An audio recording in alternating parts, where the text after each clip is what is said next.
넬은 기스를 낳고 기스는 사울을 낳고 사울은 요나단과 말기수아와 아비나답과 에스바알을 낳았으며 요나단의 아들은 무리바알이라 무리바알은 미가를 낳았고 미가의 아들들은 비돈과 멜렉과 다레야와 아스이며 아스는 여호아따를 낳고 여호아따는 알레멧과 아스마웻과 시므리를 낳고 시므리는 모사를 낳고 모사는 비느아를 낳았으며 비느아의 아들은 라바요 그의 아들은 엘르아사요 그의 아들은 아셀이며 아셀에게 6 아들이 있어 그들의 이름은 이러하니 아리스감과 보그르와 이스마엘과 스아랴와 오바댜와 하나니라. 아셀의 모든 아들은 이러하며 그의 아우 에색의 아들은 이러하니 그의 맏 아들은 울람이며 둘째는 여우스요 셋째는 엘리벨렛이며 울람의 아들은 다 용감한 장사요 활을 잘 쏘는 자라.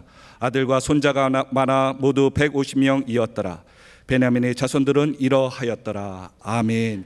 오늘은 이제 다윗의 언약. 뭐라고요? 다윗의 언약. 다윗이 누구하고 언약을 했냐면 요나단이라고 하는 사울 왕의 아들과 언약을 맺었어요.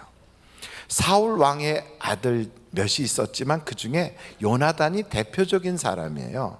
그 요나단은 다윗을 볼 때 굉장히 귀한 사람으로 인정을 했어요. 골리앗을 나가서 물리친 것뿐 아니라 그 이후에도 나라에 아주 충직한 일꾼이거든요. 그리고 굉장히 남자다워요. 그러니까 요나단이 볼 때 이렇게 귀한 사람, 정말 내 친구로서 꼭 사귀고 싶다. 그래서 그 우정이 아주 유명했거든요. 그래서 다윗과 요나단의 그 사랑은 정말로 우정의 대표적인 모습이에요. 그런데 요나단의 아버지 사울은 다윗을 제거하려고 하는 거예요. 왜냐하면 다윗은 지금은 저렇게 충성스럽게 있지만 유능하니까 나중에는 이 왕가의 잠재적인 라이벌이 될 수 있다. 이 왕가를 무너뜨릴 수 있는 위험인물이다라고 생각한 거예요. 그래서 자기의 아들 장차 왕으로 세울 때 그 정적이 될 만한 인물들을 제거하는데 그 1순위가 다윗이었어요. 그래서 다윗을 아주 이렇게 주목하며 그를 죽이려고 애를 쓰니까 요나단은 이해가 안 되는 거죠. 그래서 요나단과 아버지의 갈등, 거기에 또 다윗과 요나단 사이의 우정, 이게 삼각관계로 아주 복잡하게 이어지는데 결국 요나단도 아버지의 마음을 되돌릴 수가 없으니까 다윗과 요나단이 헤어지게 됐어요. 근데 그때 서로 어떤 약속을 하냐면 너와 우리 사이에는 원수가 아니니까 너도 우리 후손과 우리를 해치지 마라. 나도 너를 그렇게 하겠다. 그래서 서로 약조를 한 거예요. 그러고 나서 다윗은 이제 떠나갔고 요나단은 아버지 사울과 함께 나라의 여러 가지 정치를 배워가는 중에 블레셋 군대와의 전쟁에서 사울의 집안이 다 죽었어요.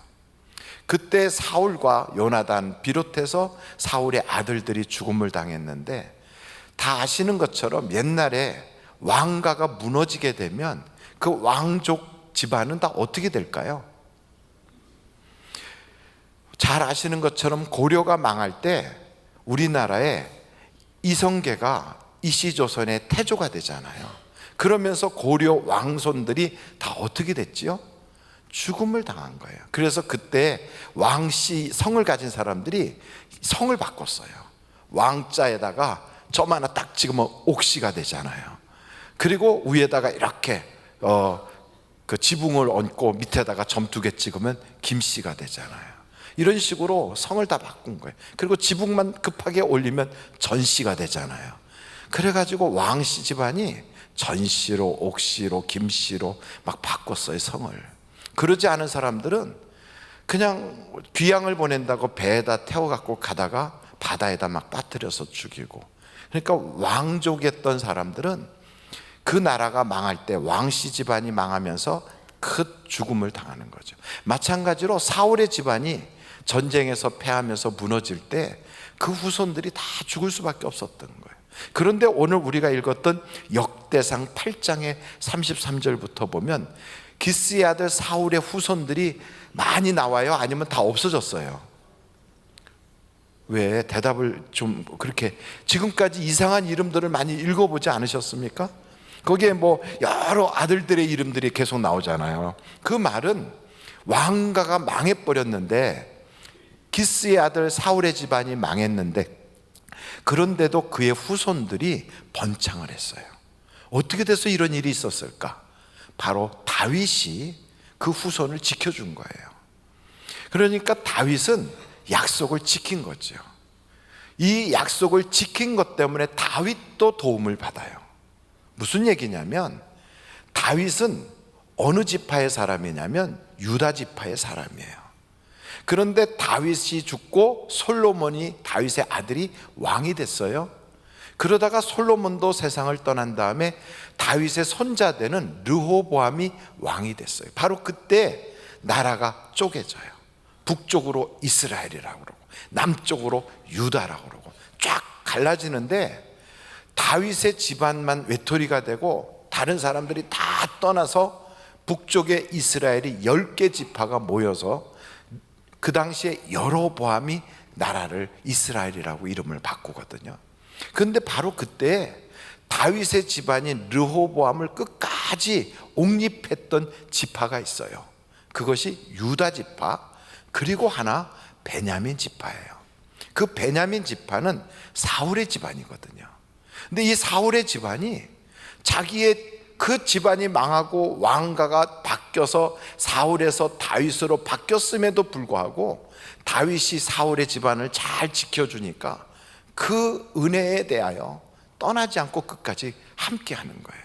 그래서 베냐민 지파, 이 베냐민 지파는 아주 용감한 사람들이 많은데 그 지파가 유다와 함께 유다라고 하는 나라를 이어가게 되는 겁니다. 그래서 여기에 보면 이 다윗이란 사람의 그 요나단과의 맺은 언약, 이것이 다윗에게도 도움이 되고 요나단의 후손에게도 도움이 된 거지요. 그래서 이걸 보면서 어떤 사람이 저한테 그러더라고요. 다윗뿐 아니라 사람은 원칙이 있어야 된다고. 그래서 다윗이 이런 5가지의 원칙을 제시하게 되는데, 여러분 5가지가 넘어가면 우리 손가락이 이렇게 펴지면 외우기가 쉬워요, 어려워요? 어려워요. 그래서 우리는 한 손 안에다 들어와야 내 것이 되잖아요. 그래서 5가지로 할 때가 제일 편해요. 그보다 더 편한 건 3가지가 더 편하지만, 오늘 5가지 다윗의 원칙, 그의 삶의 어떤 그 지게석과 같은 그런 원칙이 있다고요. 그것을 한번 여러분들이 제가 이렇게 말씀드릴 때 한번 숙지해 보면 좋겠는데, 첫째는 사랑의 빛은 반드시 갚는다 하는 거예요. 어떤 사람은 사랑의 빛은 지는 거야. 근데 그 빛에 대하여, 사랑의 빛에 대하여 갚아야 된다는 생각을 잘 안 해요. 내가 어떤 사람한테 은혜를 받았다, 도움을 받았다, 또 좋은 일을 내게 해줬다, 그러면 이 은혜를 반드시 갚아요. 어떻게 갚아야 될까요? 좋은 것으로 갚아야 될까요? 왼수로 갚아야 될까요? 당연하죠. 좋은 것으로, 은혜를 잊어버리지 않는 것. 2번째 원칙이 있어요. 2번째는 약속한 것은 반드시 지킨다는 거예요. 한번 따라해 볼까요? 약속한 것은, 좀 더 크게 해보세요. 약속한 것은 반드시 지킨다. 이것은요, 내게 손해가 돼도 지킨다는 거예요. 여러분, 자기가 한 말, 그것을 자기가 귀하게 여기는 거예요. 그렇게 하면 자기가 자기 대접을 하는 거예요. 그래서 아무개는 그 말한 것은 반드시 지켜. 그래서 그 사람에 대한 신용도, 또 그 사람에 대한 그 말의 무게도 굉장히 귀하게 여겨줄 수 있어요. 그래서 손해가 될지라도 약속한 건 꼭 지키는 거예요. 잘 못 지키는 것은 잊어버려서 못 지킬 수는 있어요. 그런데 약속한 것은 반드시 지킨다. 이것이 다윗의 그 삶의 원칙이거든요. 3번째 원칙이 있는데, 한 번 사랑을 맺었으면 끝까지 버리지 않는 거예요. 끝까지. 여기 요나단과의 그런 사랑의 은혜, 그거를 되새김질을 해가면서 끝까지 가는 거예요. 여러분, 우리가 좋은 것, 그것만 기억하는데 꼭 그렇지 않거든요. 어떤 때는 내가 이렇게 은혜를 베풀고 또 그 사람이 나에게 했던 것에 대하여 고마움을 표현했는데 환경과 상황이 바뀌면서 갈등 구조로 바뀔 수도 있어요. 그렇게 돼도 계속 좋은 것만 생각하면서 관계를 이어가는 거예요. 이것이 바로 사람을 관리하는 거예요. 다윗은 사울이 자기에게 나쁘게 한 것도 있었지만, 환경이 안 좋아진 적도 있었지만, 그 아들 요나단과의 좋았던 기억만 계속 생각하면서 그 관계를 계속 좋게 만들어가는 거예요. 네 번째, 그리고 네 번째는 절대로 먼저 관계를 끊지 않는 거예요. 계속 선의로 대한다는 거예요. 다섯 번째 원칙은 상대방의 앞에서 직접 하지 못할 이야기라면 절대로 그가 없을 때는 말하지 않는다는 거예요. 이것이 뒷담화를 하지 않는다, 이런 거예요. 여러분, 그 사람 앞에서 그 사람에게 직접 할 수 없는 얘기라면 그 사람이 없을 땐 말하지 않는 거예요. 다윗은 이 5가지 원칙을 딱 지키는 거예요. 그것이 삶의 어떤 기준점이 돼가지고, 그래서 그 삶이 그러한 어떤 기둥을 딱 세운 것처럼 여러분 그렇게 나아가거든요. 어떤 사람은 뼈대 있는 집안이다, 어떤 사람은 뼈대 있는 사람이다, 이런 얘기 하잖아요. 뼈 없는 사람 손 들어보세요. 아무도 없어요. 우린 다 뼈가 있어요. 근데도 왜 아무개는 뼈대 있는 집안이다, 뼈대 있는 사람이다, 왜 이런 얘기를 할까요? 그게 바로 원칙을 세운 사람은 그 원칙이 자기에게 있어서 뼈와 같이 그게 단단한 기둥이 되는 거예요. 근데 그게 없는 사람은 그때그때 달라요. 그때그때 변해요. 그래서 우리가 원칙을 딱 세우는 것이 굉장히 중요합니다. 근데 사람에 따라서는 어떤 사람은요, 자기에게는 굉장히 관용이 넘쳐요. 내 가족들, 나 주변 사람들한테는 아주 너그러운 생각으로 해요. 남한테는 아주 막 칼같이 예리하게 비판을 해요. 그런 사람을 보면 좀 이중적이다, 이런 생각이 들잖아요. 근데 거꾸로 자기하고 자기 주변 사람들, 가족들한테는 굉장히 엄격해요. 그리고 남들한테는 굉장히 관용이 넘쳐요. 여러분, 이런 사람 보면 좋은 사람 같아요, 나쁜 사람 같아요? 잘 안 듣고 계시는 걸 내가 지금 딴 생각하셨잖아요. 2가지 종류의 사람이 있어요. 한 사람은 어떤 사람이냐면 자기에 대해서는 굉장히 관용이 넘쳐. 내 가족들은 아주 너그러워. 근데 남한테는 아주 막 칼같이 예리해. 이런 사람이 있는가 하면, 또 어떤 사람은 자기하고 자기 가족들한테는 엄격해요. 근데 남한테는 굉장히 관용이 넘쳐요. 여러분, 어떤 사람이 좋은 사람일까요? 먼저 말한 사람, 나중에 말한 사람, 둘 다 안 좋은 사람이에요. 둘 다. 왜냐하면 먼저 말한 사람은 남한테 막 비판하고 자기만 좋은 사람 하니까, 자기한테만 하고 가족들한테만 그러니까 우리가 볼 때 조금 사람이 안 좋은 사람처럼 느껴지잖아요. 근데 2번째 사람은 괜찮은 사람처럼 보이지만 그 가족이라고 한번 생각해 보세요. 굉장히 우리 아버지는 가족들한테는 엄격해. 막 자기 자신에 대해서도 너무 막 굉장히 율법적이야. 근데 남한테는 굉장히 잘해. 그러면 여러분, 그 가족으로 산다면 지옥 같을까요? 아니면 천국 같을까요? 지옥이에요. 그래서 이 2 사람이 다 사실은 안 좋아요. 원리 원칙은 단순해요. 성경 앞에서 딱 서서 그 성경이 나에게 원칙이 돼야지, 사람이 정한 원칙과 기준점은 그 사람에 따라서 다 다르기 때문에 맞추면서 살기가 어려워요.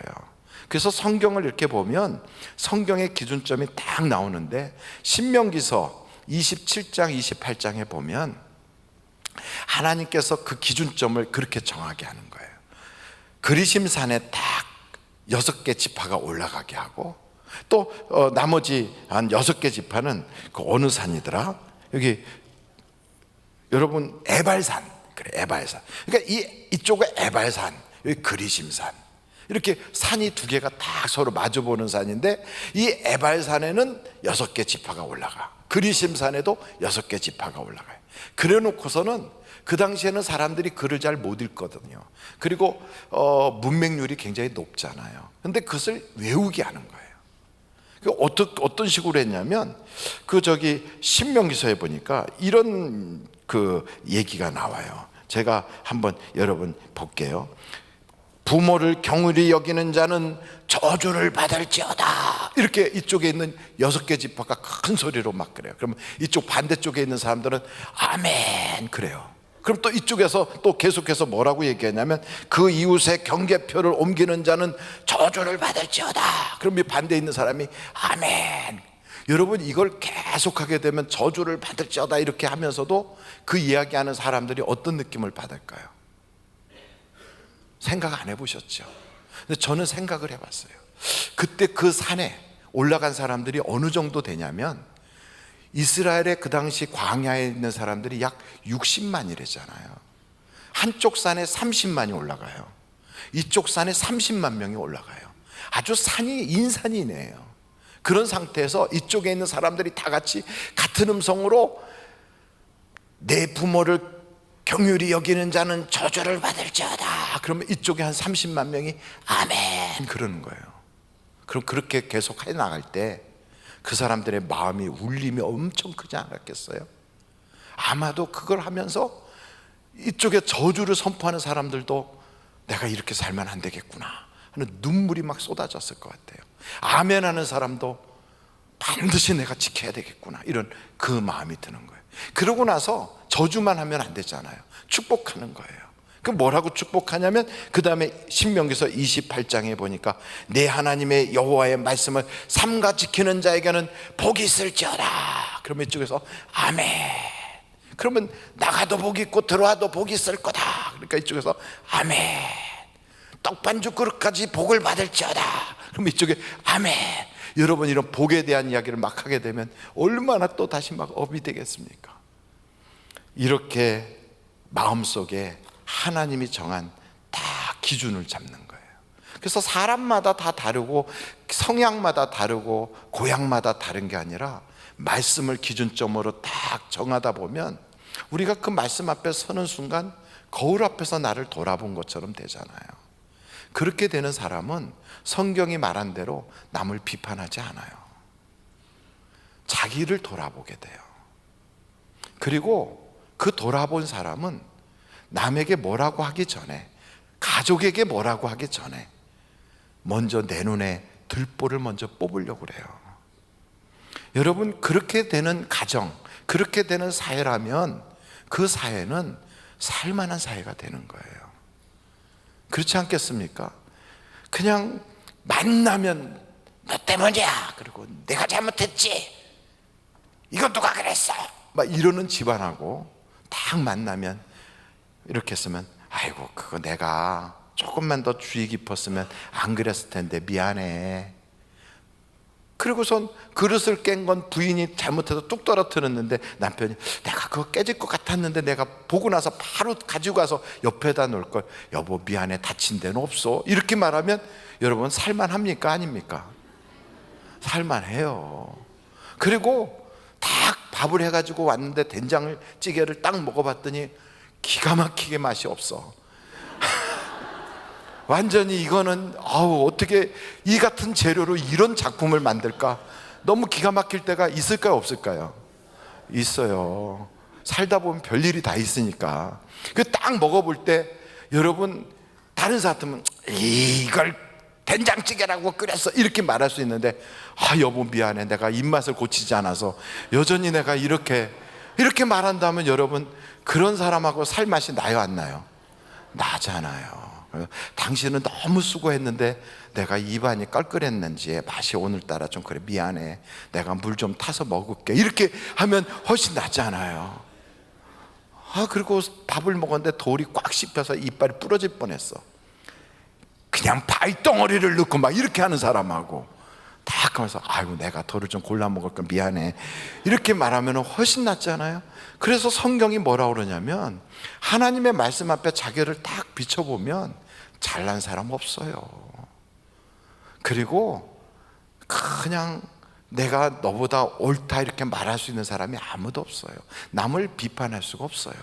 그러니까 차라리 남 비판하지 말고 내 눈에 있는 들보부터 뽑자, 이런 마음으로 자기를 돌아보다 보면 모두가 행복해지는 거예요. 여러분, 그래서 성경을, 이 원칙을 가지고 성경을 이렇게 바라보다 보면 우리 마음속에 이런 딱 기준이 생겨요. 그래, 하나님이 나에게 주신 사명이 있어. 우리는 그 사명대로 살아가야 돼.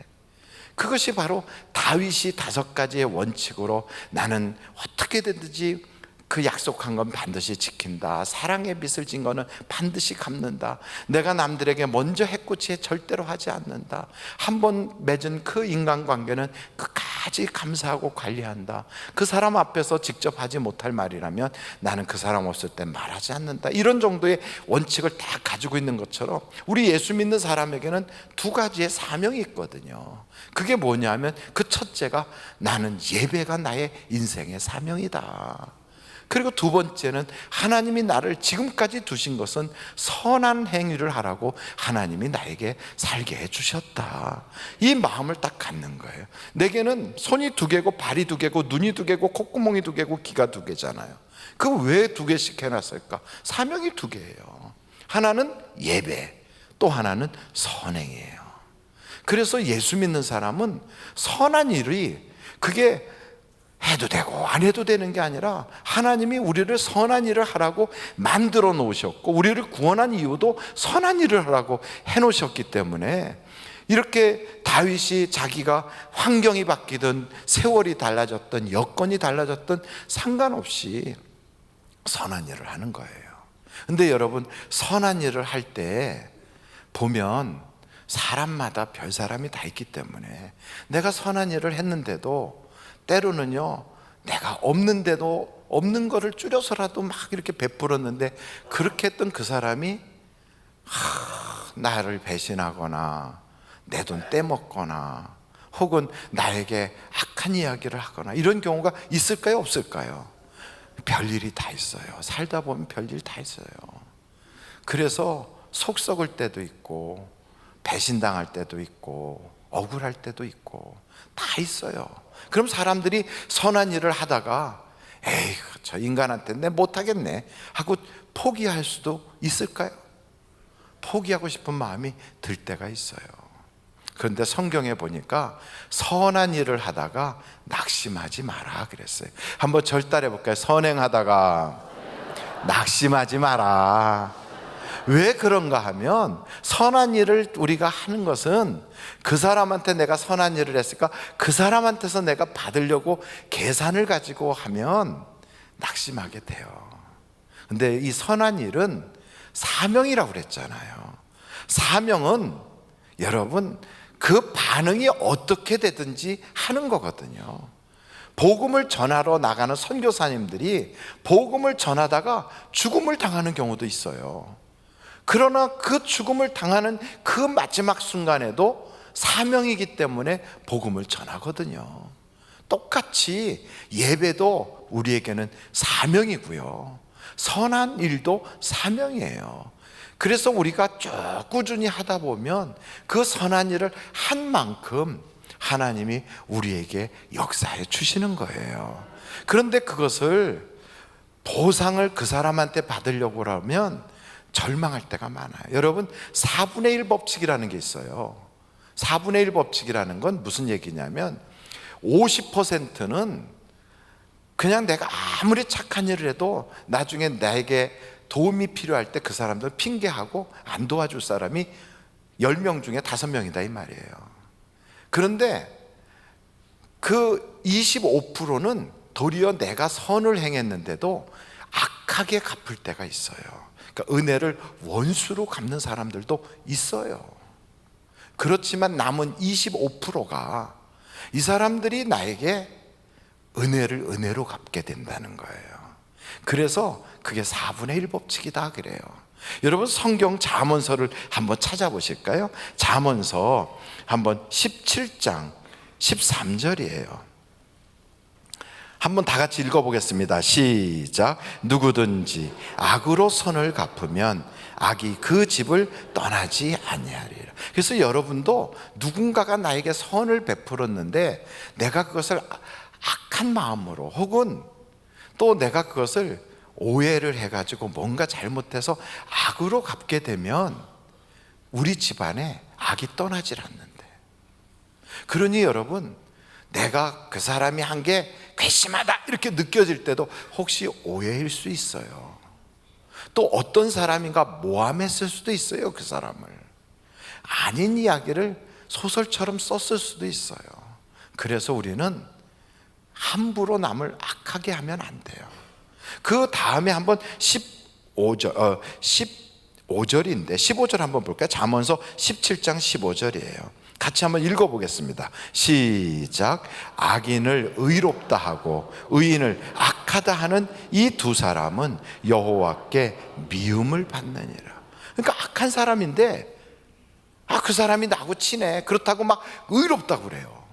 근데 이 사람은 착한 사람인데 그 사람은 나하고 안 친해, 그렇다고 막 나쁘다고 그래.